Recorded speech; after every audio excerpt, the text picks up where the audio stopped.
Hey everyone, the dialogue. Today I'm looking at Stephen Miller, the recent interview with CNN with Jake Tapper, where they cut each other off basically. Tapper just can't deal with Miller and it's over and done with. Now, I'm going to do my best to be non-biased here. I may leak my biases by accident, but I'll try. All right, let's go for it. Did President Trump meet with any of the so-called GMOs who were in that Trump Tower meeting? Steve Bannon's eloquence in that description notwithstanding, it's tragic and unfortunate that Steve... Okay, on the get-go, Mr. Miller did not answer the question straight up. And whenever anyone dilly-dallies around it or goes around the bush to get to the point, I'm always going, okay, why are they doing that? Come on. If you're straight up, you're straight up. ...would make these grotesque comments so out of touch with reality and obviously so vindictive, and the whole White House staff is deeply disappointed in his comments, which were grotesque. And with respect to the Trump Tower meeting that he's talking about, he wasn't even there when any of this went down, so he's not really a remotely credible source on any of it. It reads like an angry, vindictive person spouting off to a highly discreditable author. The book is best understood as a work of very poorly written fiction. And I also will say that the author is a garbage author of a garbage book. Okay, so Miller's going on about garbage this and garbage that. You would think that someone in that position, and not Trump, because Trump is his own kettle of fish, you would think that Stephen Miller, who is now one of his senior advisors, wouldn't use that language. If you want to be seen as having integrity, you'd probably use different language. The tragic thing about this book, and there are many things about it that are unfortunate, but the portrayal of the president in the book... Interesting how he uses tragic. Tragedy to me is people dying. Is so contrary. And he's displeased. There's something he's not happy about, and which is, the book, obviously, and the garbage author. To reality, to the experience of those who work with him, to my own experience having spent the last 2 years with him. On the campaign, I had the chance to travel all across the country with the president on Trump Force One, to be the president. I think he's really proud of that, by the way, because he had to admit that. I travel around on the Air Force One, which true, I would be. And keep in mind, he's only 30. Me, Dan Scavino, Hope Hicks, a few other people, going from rally to rally to rally to rally. And I saw a man who was a political genius, somebody who we would... Political genius, and he looks down. I mean, it's just a mini... I like to look at that, because I think, does he trust him? Does he really see him as a political genius? Would be going down, landing in dissent. There'd be a breaking news development.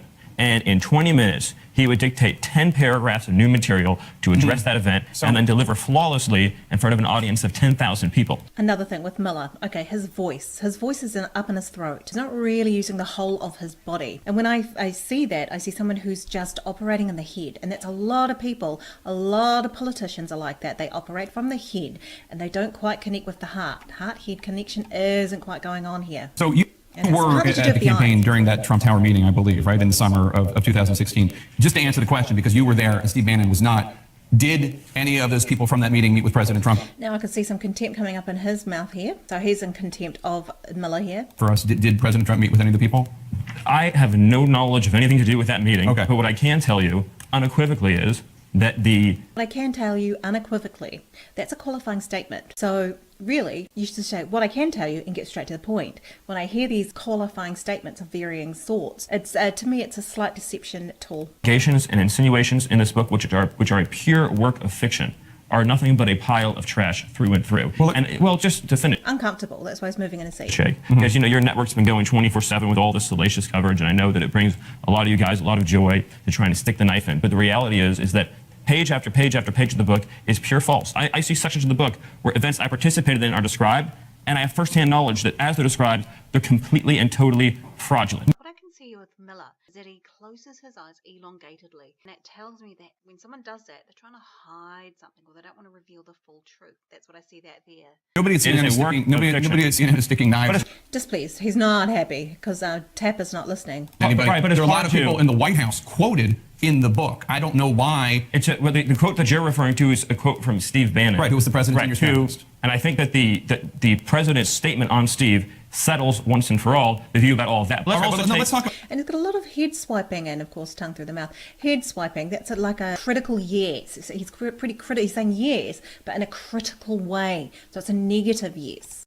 Because I want to talk about that. Let's dig in, though, to your comment about, he was also the president's chief strategist. So one of the other tragedies of this grotesque work of fiction. Tragedies, again, it's an appropriate language for what he's talking about. Is its portrayal of the president. The reality is the president is a political genius. Let's talk about it. The president is now calling Bannon, quote, sloppy Steve, and he released a scathing statement this week saying in part, quote, Steve Bannon has nothing to do with me or my presidency. When he was fired, he not only lost his job, he lost his mind. Had nothing to do with him or his presidency? I can only tell you my experience, which is that I joined the campaign in January of 16, before the first ballot was cast in the Iowa caucus. Bannon helped you get that job. Again, he's not answering the question quite. Now, Corey Lewandowski is the one who offered me the job in the Trump campaign. But just to finish, Bannon wasn't helping you. Bannon didn't help you get that job on the campaign. I think the person who probably helped me most get the job on the campaign was probably Corey. Okay, so again, statement analysis is not quite answering the question. And again, he's not actually giving Steve Bannon credit for helping him get the job. So yes, the answer should be yes, he was instrumental, but there was another person who was more instrumental than Bannon. That's where he should be going. The president's first speech that he gave, unfiltered, unscripted, that was Donald Trump. That's the same Donald Trump who for 30 years has talked about how America is getting ripped off on trade, on military deals, and everything else. It's the same Donald Trump who tapped into the pulse of millions and millions of Americans. Right, but there's no presidency that is 1%. It's something that... So Tapper keeps interrupting. A phenomenon was happening that you didn't see, a phenomenon was happening that the rest of the political class didn't see. All these so-called political geniuses in Washington, whether it be at the big lobbying firms or the only person who's called himself a genius in the last week is the president. Which because happens to be a true statement. Okay. Is self-made billionaire, revolutionized reality TV, and who has changed the course of our politics. He's watching and he's happy that you said that. But Jake, you can be condescending. I'm not being condescending. I'm trying to get to the point that Steve Bannon. Now, this doesn't necessarily mean that Miller is actually happy, but when we smile, it's a release of tension. And so he's smiling here to release the tension that he's feeling at that point. And you can be condescending. That was a snide remark. You're sure he's watching and he's happy. Okay, hand up. And that's, whoa, stop. The hand up stops. If you see that, that means stop. Tell you something. Your network, you can be as condescending as you want. It's part of your MO. But listen, you can have 20... He did a slight sort of head swipe there again, so it's a critical yes. 24/7. I have no idea why you're attacking me. Well, I'll explain to you. I'll tell you why I'm attacking you. Steve Bannon, Jake, you can have a 24/7... push the president's travel ban. He helped pull out... I'm so glad you brought that up, because that's one of the fake news items in the book. I would happen to know better than you would, Jake, about how the travel ban was written. Steve Bannon didn't push the travel ban. If you let me ask this question. No, because you had 24 hours of negative anti-Trump hysterical coverage on this network that led in recent weeks to some spectacularly embarrassing false reporting from your network. Now can ascertain the viewers are entitled to have 3 months of the truth. Don't you just give me 3 minutes to tell you the truth about Donald Trump that I know and then all of our campaign staff know? Because it's my show and I don't want to do that. So here's my question. No, but this isn't a courtroom and I have a right to settle down, calm down. Jake, I have a question for you. So they're both going, whoa down, whoa down, whoa down. Both of them have their hands up. Now, if we look at Jake Tapper, let's have a look there. No, but this isn't a courtroom. But I have a right to settle down. There you go. So that's like a settle down dog. It's sort of a derogatory thing. It is patronising.